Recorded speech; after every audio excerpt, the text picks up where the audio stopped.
Welcome back to Cryptids and Cold Ones. I'm John. And I'm Evan. I'm Kyle. And I don't know what today's episode's about. I don't think Evan really told us what he was writing about. Yeah, so I didn't have to be like, don't say anything about it, guys, because I'm, Oh, yeah, no. I do know it's. What?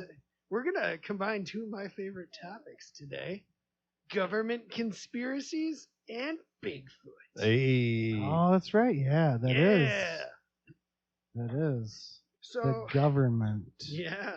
So, once you get past the basic Bigfoot stuff and consider the supernatural stuff surrounding Bigfoot. He's jumping straight into his Oh, no, episode, and I'm we just haven't kinda- it's a done prelude. anything yet. It's a Okay. prelude. All right. Honda Prelude. All right. Honda Prelude. Okay. Good car. All right. Yeah. I thought you were jumping ahead. No, I mean, what My I'm bad. saying is that once you get past the basic Bigfoot background knowledge and then you talk about the supernatural stuff, why not throw government conspiracy in there? I mean, it just seems like a natural course of action, right? Yeah, why not? It's a progression. Yeah. Lizard. So, Fast and loose with that soundboard tonight, boy. Lizard. That's what I think about the government. Get back here, you little freak. Was that Dr. Phil? It was. yeah. Oh, man. That bald man with the southern drawl. So, housekeeping. Housekeeping! Want me fluff your pillow? Want me Jerk you off. Linktree will be in the show notes, as always. You can find us on Instagram, Facebook, TikTok, Twitch, Twitter. You can find us on our website. You can go to Printify to our shop and buy all of our merch. Nice. You can find me on knittersonly.com/yarn lover. Evan is on feetfinder.com. Oh, man. Oh, You didn't give our number out. I yeah. didn't get that far yet. Oh, I'm sorry. Jumped the gun. 989-402-4091. Call us, text us, send us memes. Most of all, give us call and leave your stories, your sightings, Yeah. your sightings. Satins. Voicemails are limited to 3 minutes, so if you get cut off, just call back and we will piece them together for you. Yes. And yeah, I think We'd love to hear from you. Yep, we got that one. yeah, a couple episodes Curtis? ago, Yeah. Curtis from Cali Yeah. gave us his story from back in yesteryear. Yeah. It happens to be one of the most interesting eyewitness accounts That was I've heard. a really And good. I've not heard. I look at Bigfoot accounts all the time. I've had, that app I told you about. What is it? I keep forgetting the name. Oh, That was in the Loveland Frog episode. Yeah, that Frog account Man. was, but the app I have, and it's every time there's a new one, it gives me an update. It's Bigfoot Mapping yes, Project, that's it. Yep. Oh, and cool. it shows you the GPS coordinates of general location Right. where it was found, and the whole story. So I read Bigfoot eyewitness reports all the time, and I have to say, Curtis, that was one of the more interesting reports I have ever heard. So Yep, Yeah, definitely. Yeah, Bigfoot Mapping Project. Shout out to them. yeah, shout out still, to them. Still looking for sponsors. And it's an excellent app.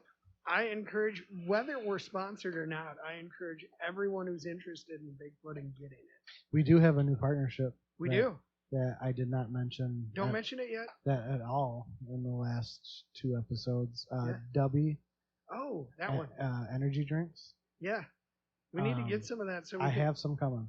Oh, Excellent. sweet. We're gonna yeah. drink it on the show. I have a Are you ready to be uncomfortably energetic? Because I'm about to. Power thirst. It's like crystal meth in a can. It's crystal meth in a can. Power thirst is crystal meth. I am all three of us are connoisseurs of The energy yes. drink. I love the I beer and love everything, but the Monster Super Dry. oh my god, yeah, those So were it's got good. With the nitrous? Yes. Yes. Oh my Yeah. God, Those were it's so smooth. good. Do they still make those? You don't see them too often. Um, Who usually carries them? What vendor? There's a gas station by my apartment called Christ.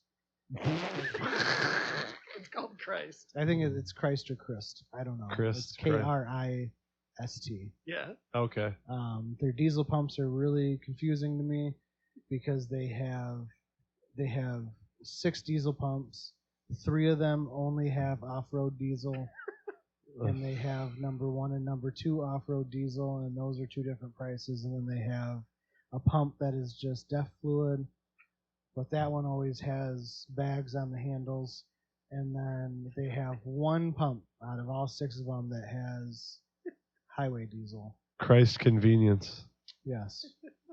But they always have it. And It also makes you float. Like the red 40. when I'll go buy like 2 of them, and the lady every morning she'd be like, "Don't you want a third one?" And I'm like, "No, I don't need 3 energy drinks." And she's like, "But it's only 10 cents more." And I was like, "Okay, fine." Fine. I'll blame you when I have a heart attack. I told our service coordinator, I said, "Man, I cracked open an energy drink near the end of the workday, and I said, this is my 3rd energy drink of the day." Ooh. And she goes, "John's dad's gonna be so mad when he hears this." Yeah. But she goes, 3? That is going to kill you. And I said, "Well, it's fucking taking long enough." Oh. And she just looked at me. I was like, "I'm getting sick of this." And she goes, "Living?" And I was like, "Yeah, aren't you?" Okay. Out of all the history in drinking our energy drinks, what is your all-time best flavor, best energy, favorite energy drink of all time? John. Ghost had a strawberry margarita Ooh. energy drink, Mhm. and it was fantastic. And it was like seasonal. Oh, that does sound good. Yeah. They called it Strawbango Margarita, That's awesome. and it was fantastic. But it was seasonal, so you had to, like, when it would come in, you would have to, like, if you would go to GNC would sell flats of Ghost energy drinks. Oh, geez. So I would go to GNC and buy it by the flat. Second is Alani Witch's Brew. It tastes like a caramel apple. I just had that like 2 weeks ago. Yes, We had it's so a good. case of it. Do you guys remember the blue Full Throttle that was like blue agave? Yeah, I do. That I don't. was That's an oldie. oh, that was so good. I know his favorite. Yeah, Fucking Rippets. Ribbits. No, No. not even close. Regular Black Rockstar. Yeah. Oh yes, I just had for the first time in like 2 years bought one the other day. That was my first ever uncomfortable energy feeling. At the time, my wife's like, "What's wrong with you? Did you take drugs?" And I was doing that thing with my jaw. I was like, "Aye." Remember when we used to? It was like we'd be up at the cabin and it'd be at deer camp, and we both had terrible anxiety at the time. So we'd wake up, pound an energy drink because your old man used to wake us up at like 4 a.m. Yes. So we'd pound an energy drink, and both of us are like, "Yeah, we better take some Xanax to level us out." And Yeah, then oh, yeah. We'd be sitting in the blind, just like shaking still. Yeah. If a deer came in front of us, neither of us would have been able to shoot him. We were taking basically like what the heck was that? a speedball. No, what was that movie with Leonardo DiCaprio? Gosh, The Wolf of Wall Street. Yeah. Yeah. He's walking out to the limo and he's explaining the cocktail that he takes, and I take this to get high, and then I take this to level it out, and I just remember I was like, and then we always had an extra energy drink in our bag yeah, while we were in the blind. while we were in the blind, and we drank that before we came back for lunch. Yeah, I just remember sitting there. We're sitting having some soup for lunch, warming your heart and yeah, soul. and it was that big cheesy soup, Oh, creamy, Hells yeah. heroin. Yeah, and I just remember Kyle going, "I gotta take another Xanax because I am so shaky." Oh, good times. Speaking of taking things, are you ready for the good stuff? Yeah, let's do it. That was crisp. Ooh. Give me a hell yeah! A what? What? Ooh, what are we drinking today? I chose blueberry cream ale from Sheboygan Brewing. Ooh. It is exactly that. John's dad had bought 2 cans of it for us to review on an episode, and I was at his house, and I might have drank it. So when I stopped at the liquor store, I seen they had it. Give me like, some liquor. I guess that's what I'm gonna get. But It's good. the cashier said that apparently this is very popular right Oh, now. I can see why though. Yeah. It is it's exactly that you get the hint of blueberry, and it's a cream ale. Yeah. I mean, it's only 5.6%, which you could really just sit back and enjoy them yeah. Yeah. and not get too messed up. Oh yeah, it's great. I think everything from Sheboygan is. I have not had a beer from Sheboygan Brewing Co. that I have not liked. I will say that. 4.5 feet. Wow. It's solid. Yeah, I would give it a straight 5, but there is just a little kind of bitterness in the aftertaste. I think they need to just amp up the blueberry sweetness a little bit, They and would it would be a probably- straight 5. Yeah, because there's a little bit of bitterness at the Yep. very end of it. Yep. I don't know if that's the fruit or. It could be the cream ale part because the cream ales are smooth, but Yeah. then they have a little bitter. Yeah. Speaking of being bitter, I had, you guys would probably be upset about this, or actually you probably won't. I had to dump all the meat out. Oh no. Oh, where was it? I had been sitting in my storage, Oh, and which wouldn't The be, temperature got probably wacky it for a little was bit. The temperature. I did try some, and I just took a little drink, and it did. Like, remember how just straight rocket fuel the Yeah. cherry was? So I put like a half a pound of cherries back in it, and then Yeah. I put the oak cubes in, yeah, and then I had added a little more honey to it, yeah. and so it did smooth out. It wasn't such a shock. Yeah. But That was rough. I did have to dump it out. You need to restart that project. So I traded a weed whacker for some brewer's yeast. Nice. Shout out to Parker. And so yeah, I'm gonna start over. I don't think I'm gonna do 3 gallons right off the bat. We should get a still. Um, Just start making shine. I agree. So Cryptid Cherry is on its way, but we're gonna have to wait probably 6 to 7 months. Okay, I'm in. Which, if you think about it, we've already been doing this podcast for 9 months. So That's wild that we've been doing that this long. yes. It feels like we just started yesterday.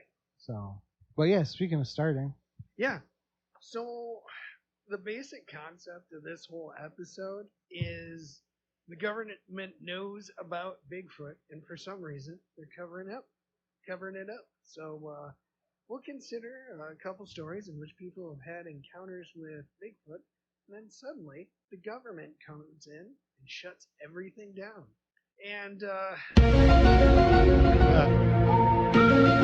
exactly. Well done, sir. Well done. That was a And good one. we're going to be talking about the possibility that not only does the government know about Bigfoot, but they have continued to take efforts to kill or control the population level. And lastly, we'll discuss why is the government doing this, right? So, I know why. well, yeah.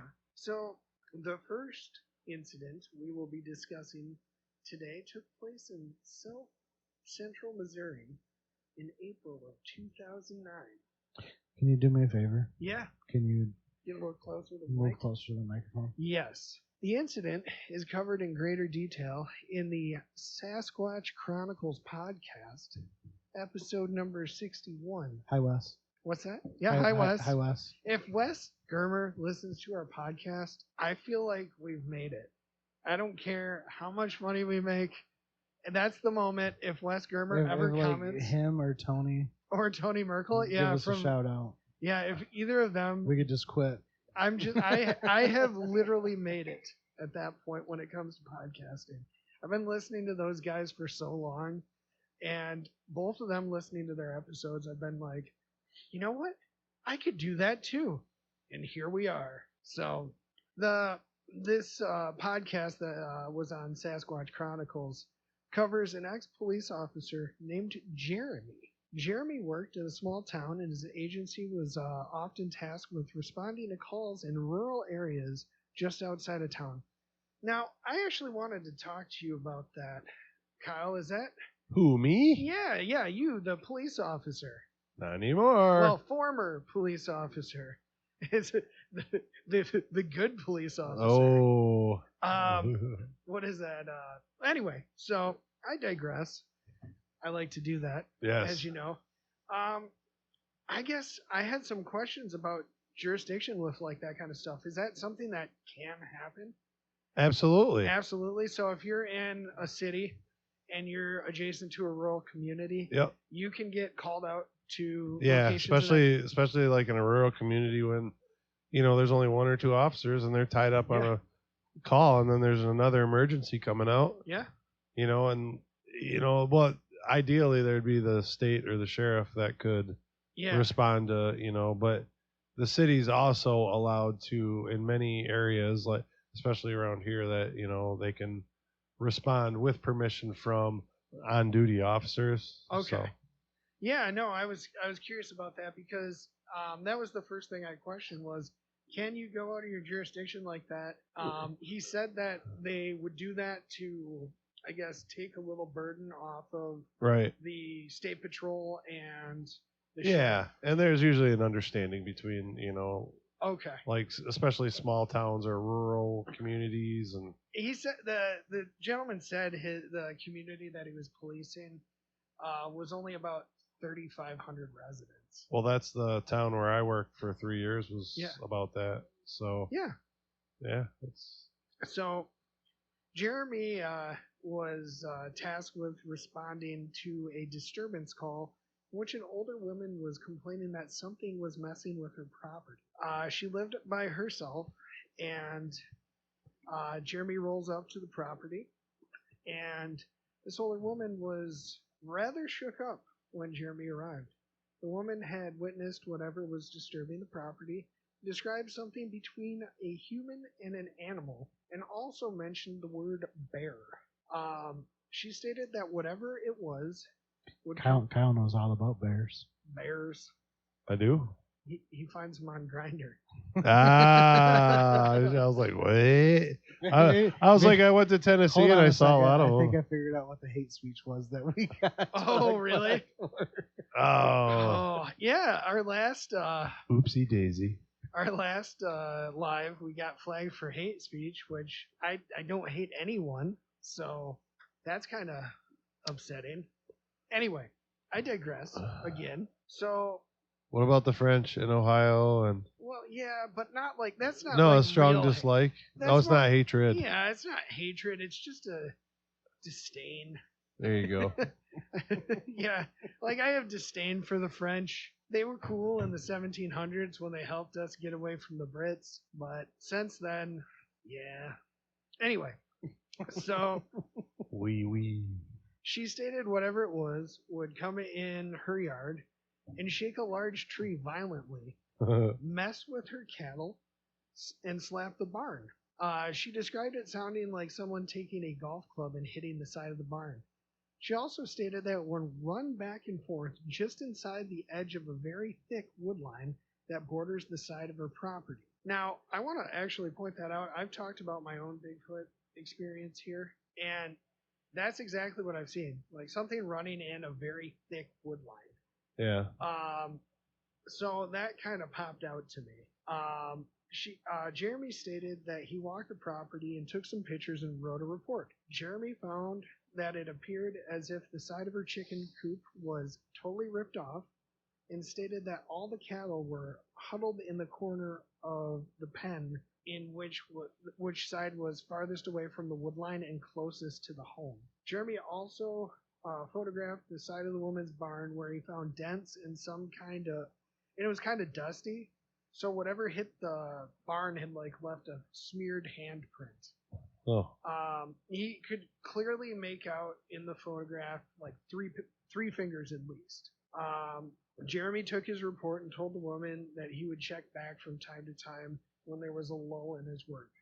He stated he returned to the home several more times while he was on shift, and as the woman had mentioned bear, and he was unfamiliar if there were bear in that area of Missouri, he contacted the state conservation agency and explained the situation. Jeremy stated that the CEO he spoke with asked a few interesting questions about the report and asked if he had pictures and what the woman described. The CEO said they would come out and check things out. A few days later, Jeremy followed up with the woman, and she confirmed that a CO had come out to her home, did their own investigation, and took pictures. The CO told the woman that it was a bear, and she had nothing to worry about. Jeremy stated that he followed up with the woman several more times within the next week, and I'm guessing he's probably bored as shit in this small town, right? Right. There can only be so many DVs and barking dog complaints that he's probably like, I'm gonna check out this house because that was weird, right? Yeah. That's my only thought, just because knowing you as a police officer, I know you used to get bored. So Oh yeah. if you had something interesting like that happen when you Yeah. were working, Full attention. that's what I'm saying. Oh, you mean like getting to hang out at a house that they're doing a paranormal investigation on? Yeah, kind of like in a that. documentary? Yeah. This guy. Exactly. So, Shout out Prozac. shout out Prozac. We gotta get him on the show. So It's really expensive to get him to do interviews with you. yeah, It's like $150 for an hour. Seriously? Yeah. does I he didn't come know in that. person then? Yeah. Like, I looked it up. He's on Patreon, and you can Yeah. pay him through Patreon to, like, talk to. We're having Prozac on the show. So. I'm doing it anyway. So Jeremy said he followed up with the woman several more times. In one instance, when he arrived at the home, things just felt off, and he could hear something in the tree line himself. He said whatever it was shuffling back and forth, and then would run 15 to 20 yards and then just stop every time he shined his car's light on the area where he was hearing the sound. A few days later, he got called into the chief's office for a meeting. He said this was kind of odd for the department he was at.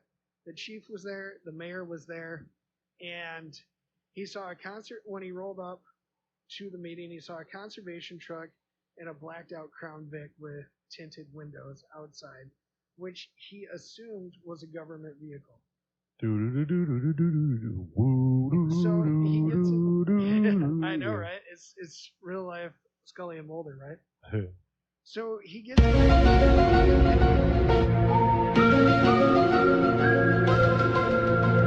I'll let it play. No. So Sorry. he gets back into the chief's office, and his chief was there, the mayor, 2 conservation officers, and a gentleman dressed in plain clothes with a gun on his belt, which Jeremy basically described as your stereotypical Fed. So he's wearing a polo, khakis, gun on his belt, and he's built like a brick shit house. Boo! You stink! Exactly. We're not exactly fans of the Feds here.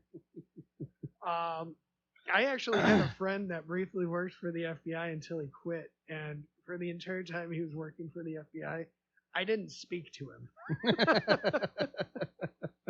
So the Fed guy, the COs, described him as a consultant. The 3 visitors requested Jeremy's case file for the call, all his notes, and any pictures he had taken.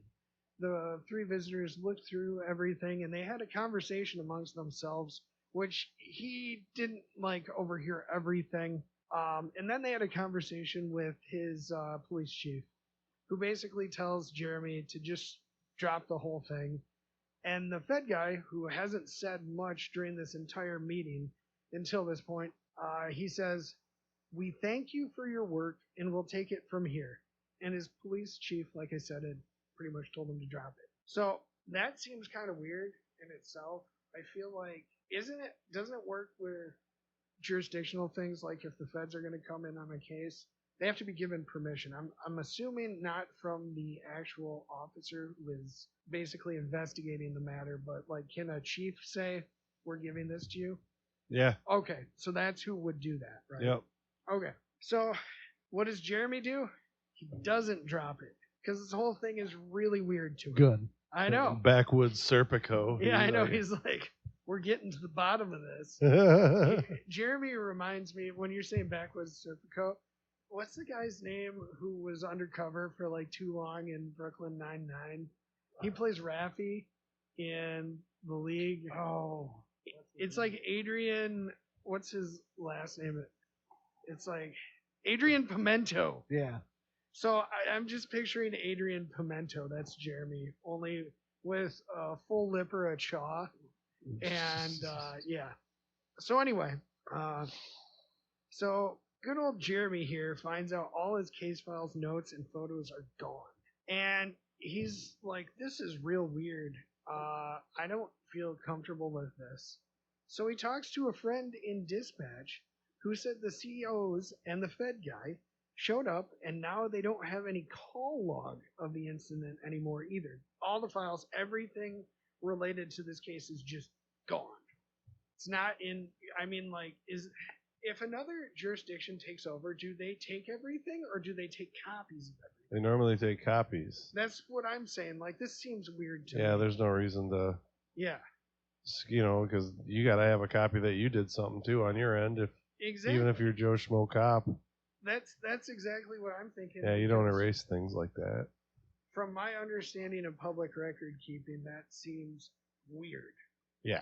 So Jeremy's pretty perturbed at this point, and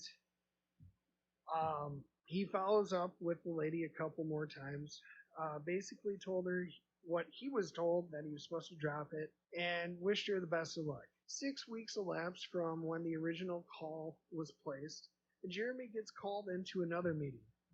Fed guy is back, and at this point in this meeting, Jeremy is given the option to resign or be fired. Jeremy said he had never previously ever had any write-ups or was ever given any sort of suspension or gotten any negative counselings from work. So he found it really weird. He took his, ability to resign and left. And after that, Jeremy took a job at the local jail as a turnkey, and the whole incident was just odd. He talked to a gentleman. He said, so he was the one interviewed on the podcast, and he said he talked to a coworker about this at the jail who eventually was like, yeah, I had a similar situation a little bit farther north in Missouri. So what do you guys think about that one? That sounds about par for the course. I mean, it sounds totally legit. Yeah. Yeah. Yeah, I would agree. There was just some weird stuff, like the missing files, like from what I know about record keeping. And then here's the other interesting aspect of this, right? So 2 weeks later, I didn't cover this one. Wes had 3 cops on talking about very similar stories from different locations and described nearly the same person separately. They had never met each other, but they all described the same Fed guy coming in, like Oh, really? to a T. Jesus. So I find that really interesting in itself. So in this instance, you have 4 people describing the same Fed guy. Now, mind you, like, there is a stereotypical Fed guy look, though. I mean, but still. So what's your take on that one, John? No, I think like trying to silence people and all that sounds about right. Yeah, you're right. I mean, that's kind of what the It FBI seems like does. that. It seems like that always happens when someone gets like too close to the truth. Yeah, like JFK's head just did that, right?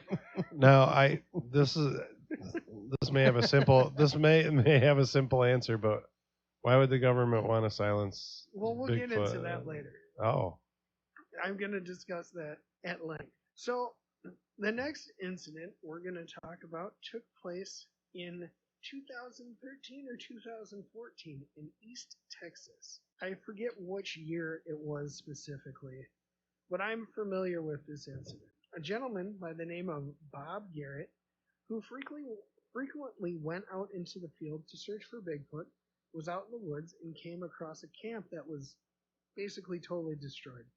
There was like blood, a tent was ripped apart, it looked real bad. So Bob searches the area for anyone who needs assistance, calls police, and takes out his camera and starts filming everything. It took somewhere between 15 to 16 hours for law enforcement to show up. Yeah.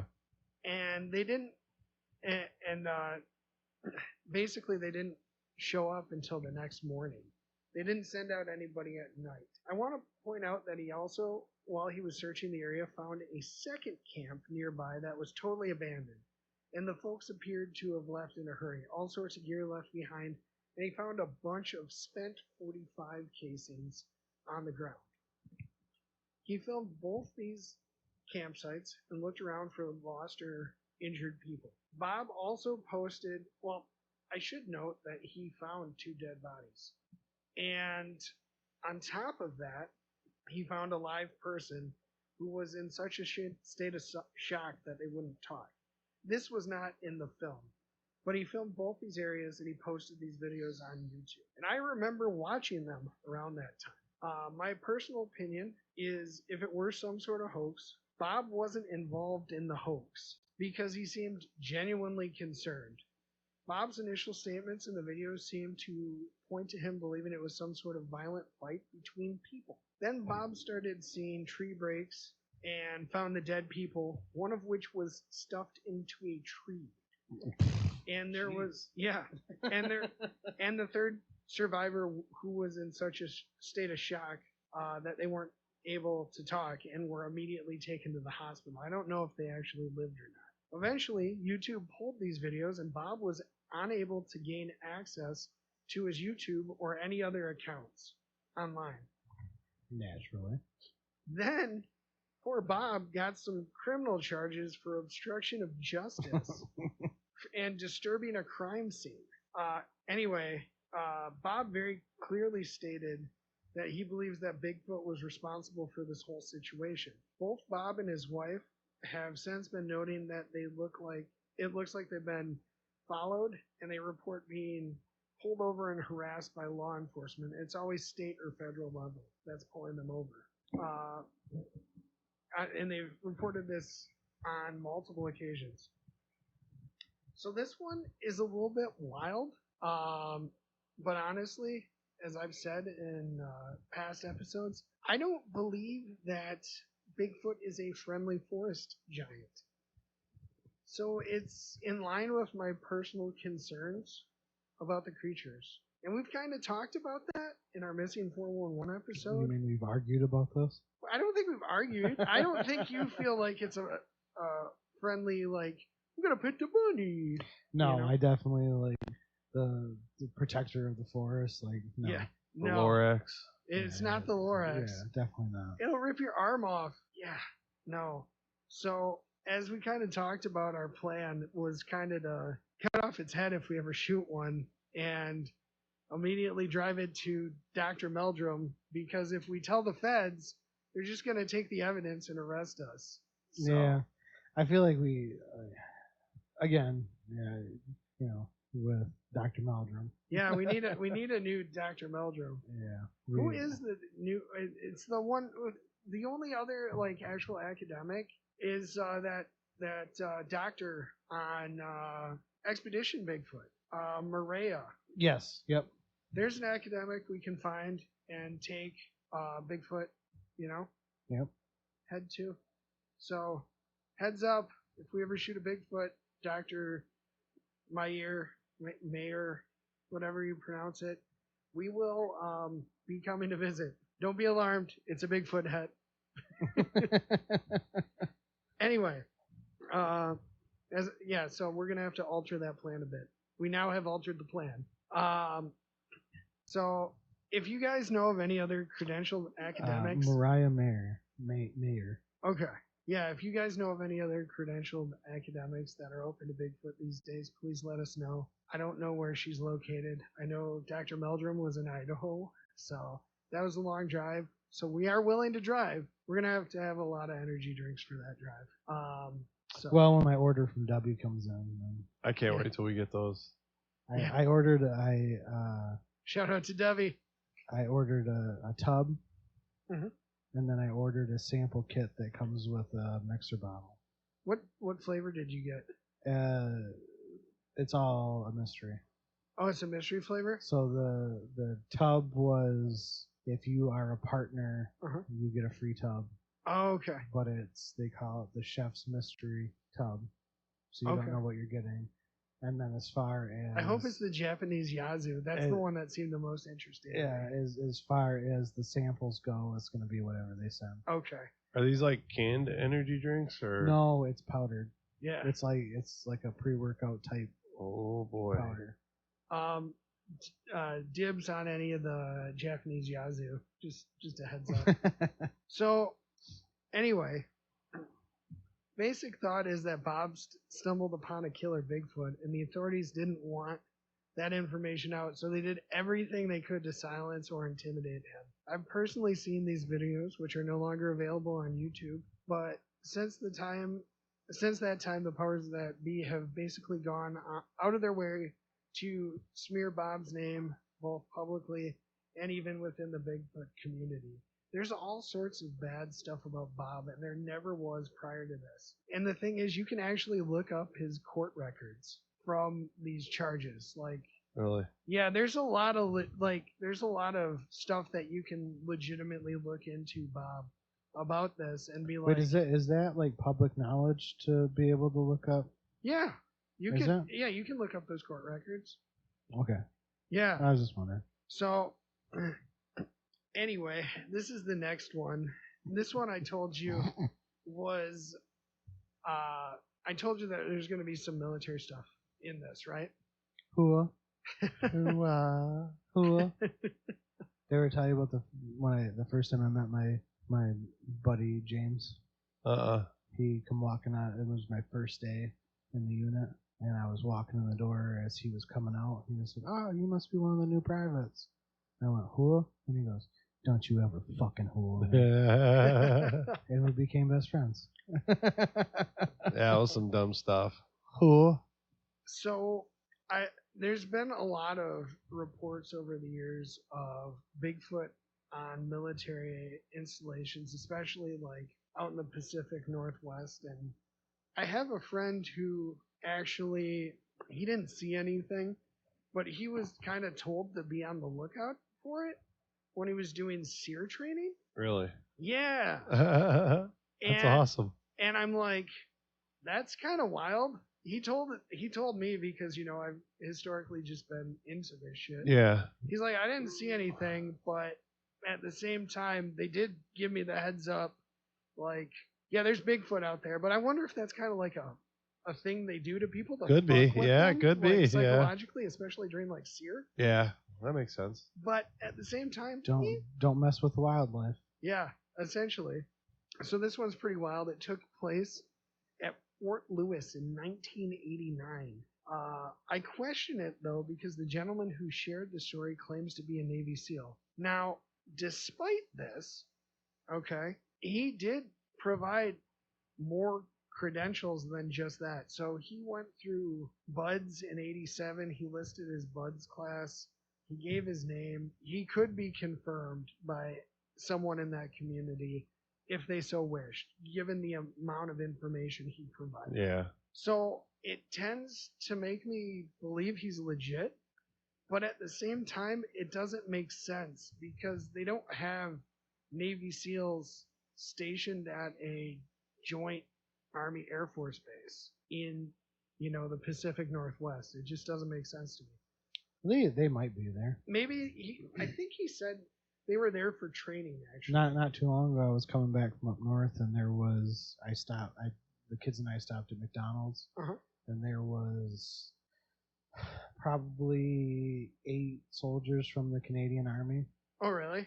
It's an invasion. Just chilling at McDonald's. So are they in CADPAT? Yeah, they were. There was a few that were in uniform, and then the other ones were in civvies. Huh. But they were up there for training. You know how much a CADPAT uniform goes for? Because they don't sell it on the private market. Totally could have like bartered for it or tactically acquired it. You have to jump them all. Yeah. Yeah. Get naked. This is America. I need some loot.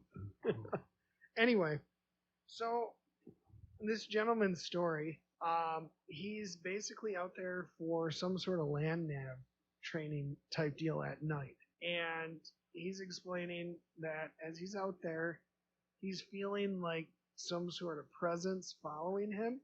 And he's like, the seals basically get all the interesting toys and act as guinea pigs for the larger force with both equipment and training stuff. And he was like, well, maybe they're trying some sort of new psychological training.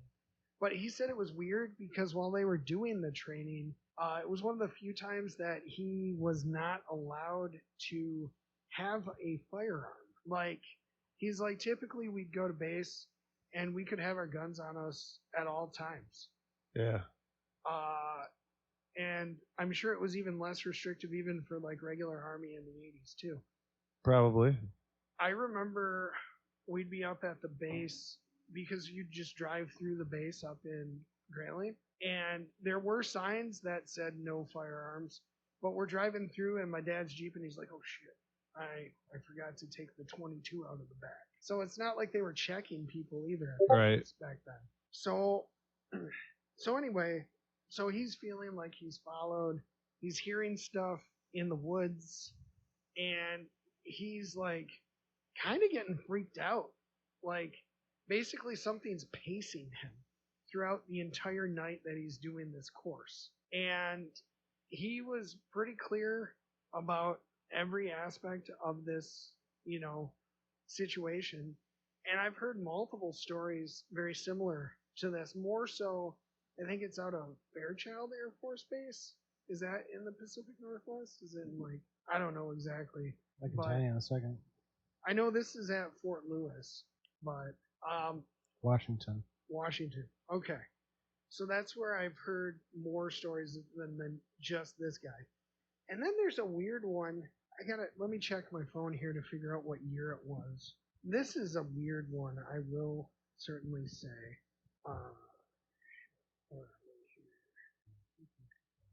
Anyway, so sometime in the 90s, they allegedly sent in a SEAL team into western North Carolina to kill a family of Bigfoot that had apparently developed a taste for human flesh. Oh, what? So they're out there in the holler eating people, and they're like, "Oh, we're gonna send in a SEAL team to kill these guys." And kind of odd. Doesn't make a lot of sense to me because that's right by Fort Bragg. You don't really need to send a SEAL team from Virginia when you got Green Berets and Delta right there. Yeah. Or even just like, is it 82nd or 101st that's at Fort Bragg? I don't remember. I don't either. Anyway, you have some door kickers right by there, and you're like, the closest SEALs I think are in Virginia, so it doesn't make sense to send them. So I don't lend a lot of credence to that, and the lack of other details that I have. It was a very, minimal story that I found on that. And then, even more interesting, we have historical documentation of U.S. military soldiers in Vietnam getting rocks thrown at them by the quote-unquote rock apes in the, the highlands of Vietnam. Oh. Like, I found an entire article on it on We Are the Mighty, and speaking of Vietnam, yeah, if you get a chance to listen to Hollow Sky, yeah, they did an episode on the red NVGs. Oh yeah, yeah, it was a great episode. There's a company that makes red. I don't want to see demons. I think it's kind of interesting. I don't want to see them. Yeah, there's a company that makes red tubes. You can buy the tubes and throw them into. They make a red tube for the Nope. PVS-7. Nope. The gang gets a red. Let's do it. The gang sees demons. The gang sees demons. I'm in. So it gets us to the. Oh no, I didn't even tell the last one. And then there was another podcast where a dude claims to be from DHS, and he was on a team that was sent out somewhere in Montana to kill Bigfoot. And so he was on a kill team. They were in a helicopter. The Department of Human Services? No, DHS, Homeland Security. So this is a more recent thing, post 9/11. Was the leader of the team named Dutch? Get You son of a bitch. to the chopper. But I thought that was kind of interesting in itself. That's a whole episode. I don't remember the episode number.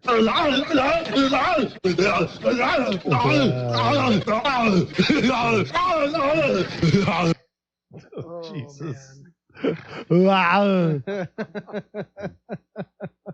So that gets us to why would the government be covering this up? Well, let's talk about our own DNR here real quick. Why don't they admit that there's cougars and wolves in the Lower Peninsula? Does that have something to do with their funding? Like, The areas that are necessary to be protected for wilderness for a creature. And if they admit one exists in one area, it exists everywhere. Right. So it's going to affect the timber industry.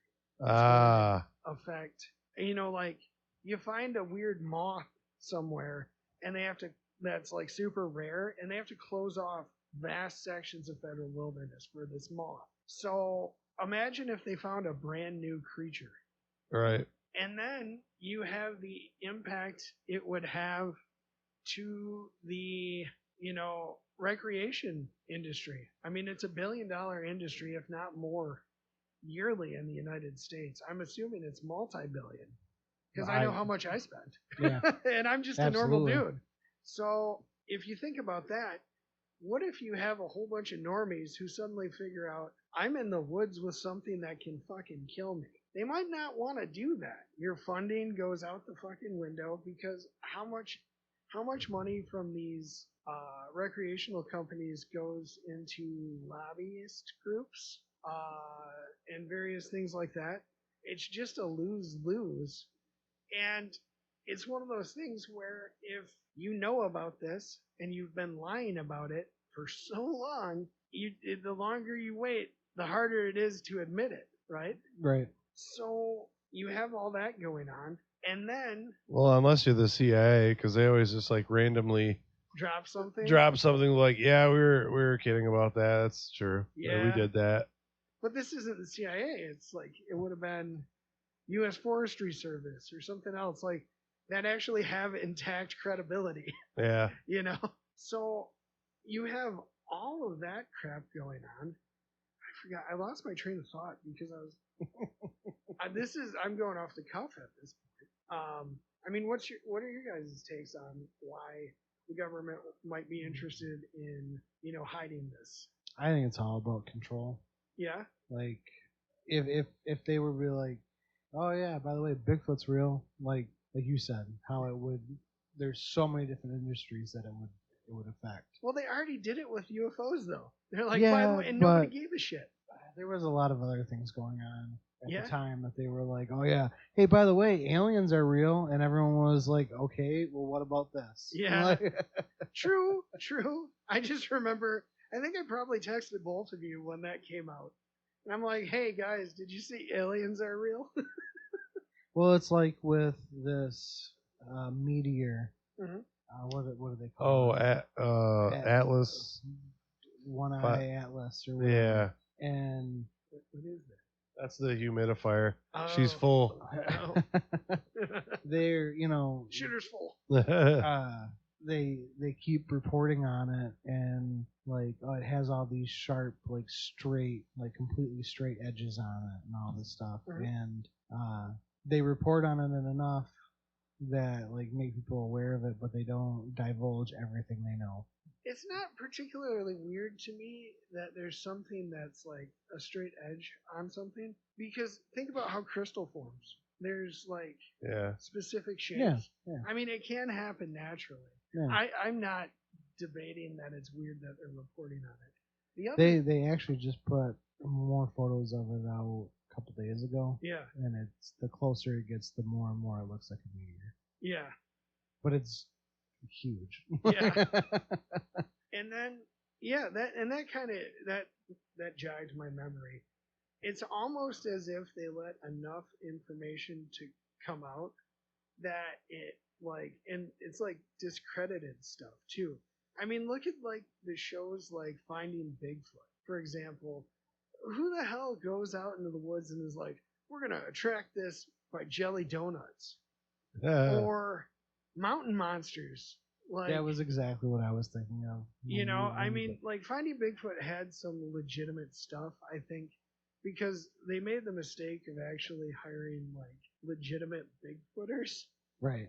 and they weren't like people that were just like, yeah, we're gonna make this. They made it a little corny with production, but they also took it seriously to an extent. You could tell, and it wasn't until that show Expedition Bigfoot came out that I was like, oh, this is a show where people are legitimately taking this for real, other than like, I don't know, I feel like they might have made that a little weird when they had the dude get infrasounded in like the very first episode and he had to leave. It's been so long since I've seen. He pulled a little ZB.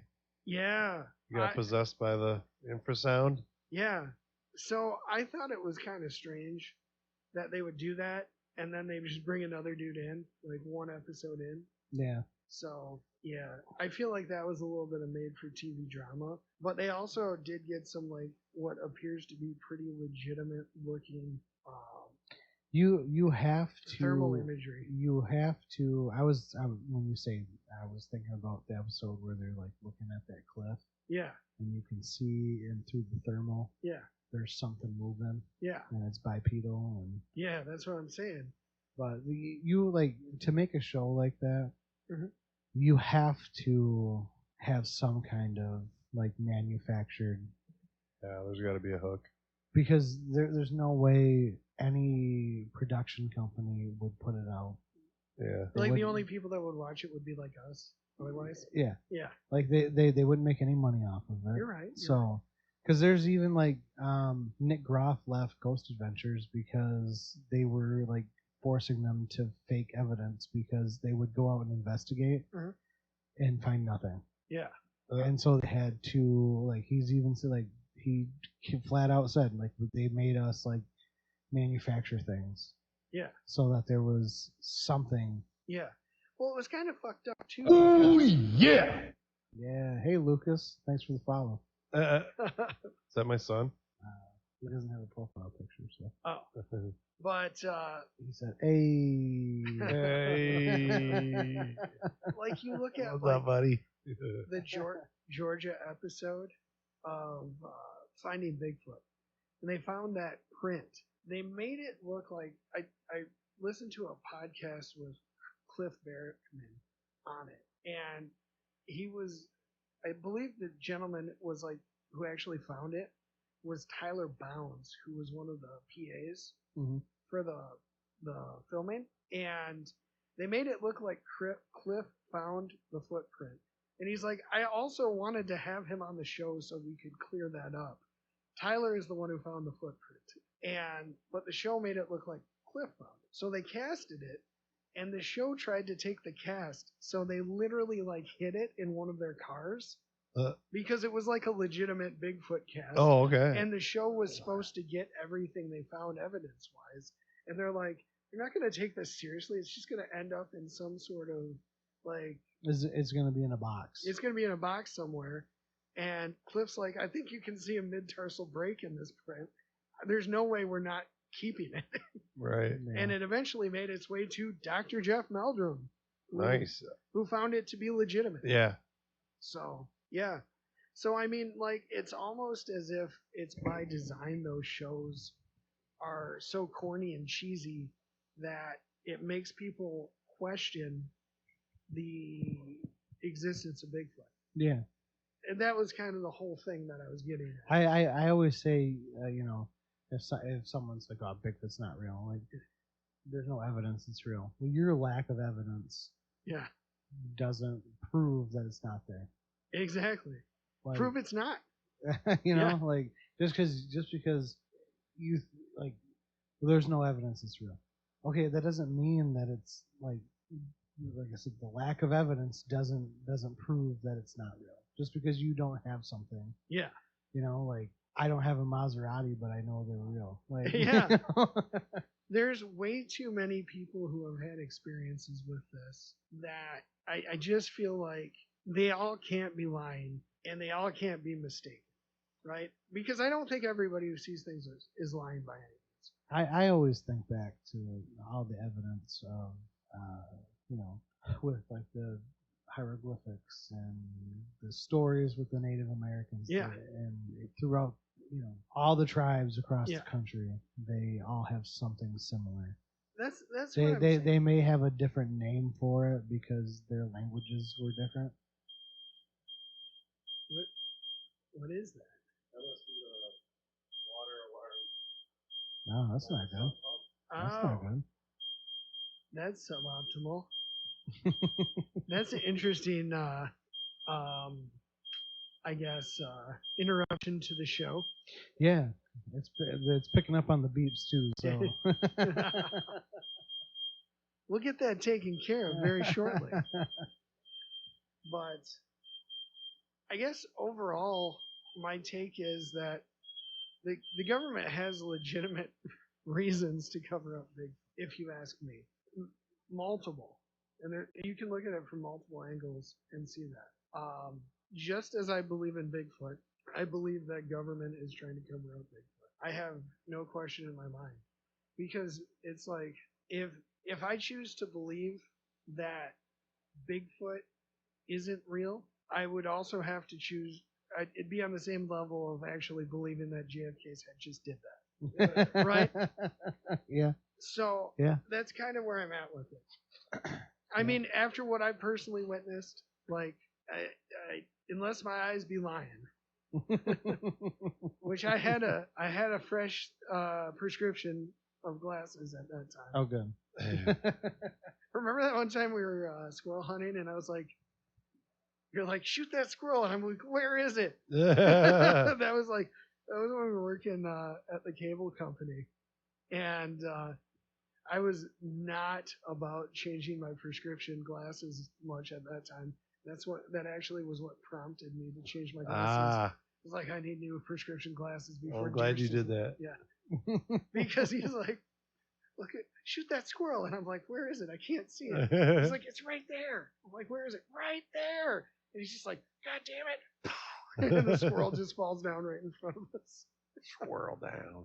Friendly chatter. Friendly chatter. So, yeah. What do you think, Kyle? Do you think the government's covering up Bigfoot? No. No? No.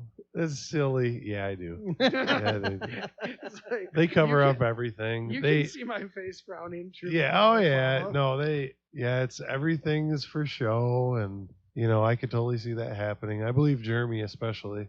Yeah. Yeah, and I can also see some red hairs poking through your balaclava. That's awesome. Very gingery. Yeah. Oh, yeah, the beard is getting fucking magnificent. You can't see it under here. It like holds it back, but it's there. It's awesome. I miss my beard. Yeah. My beard, it's a telltale sign of my people. The Nephilim. The Nephilim. Oh, because I am so tall, my stature. Yeah. Oh my. Yeah. So I think that about wraps it up, unless you guys have anything else to add. I don't know how long we've gone. Is the show like a legitimate length at this point? Yeah. I think the moral of the story is the government is efficient and has your best interest at heart. That's what my takeaway. Taxes are what we pay for a Absolutely. society, to Absolutely. function. I completely agree. Oh, I want to vomit. Yeah, Those statements make me want to vomit. yeah. I'm, like physically repulsed by those statements. Maybe our numbers will get upped if we say shit like Yeah, that. it's like government is good and helps us. Yeah. Let's continue to fund Israel. Our FBI agents listening right now. Uh, It's about time they get yeah. on board. My name's Jeff. My name is Jeff, the FBI agent that listens to you guys. It was Oh man, I bet he's wearing 5'11" pants. with a little badge thing on the Oh side. yeah, oh yeah, Oh my god. yeah. And he's got like he only does like 2 milligram Zins, and his girlfriend like gets after him. Because it gives him a rum in the tum tum. Yeah. He gets... It activates your IBS. Oh my god. Love the Zin, hate the Zinner. Oh my god. Well, it's never too late to escape into the woods and rip a 2 milligrams in and lose your mind. Good night. It's never too late. Don't you ever fucking whore.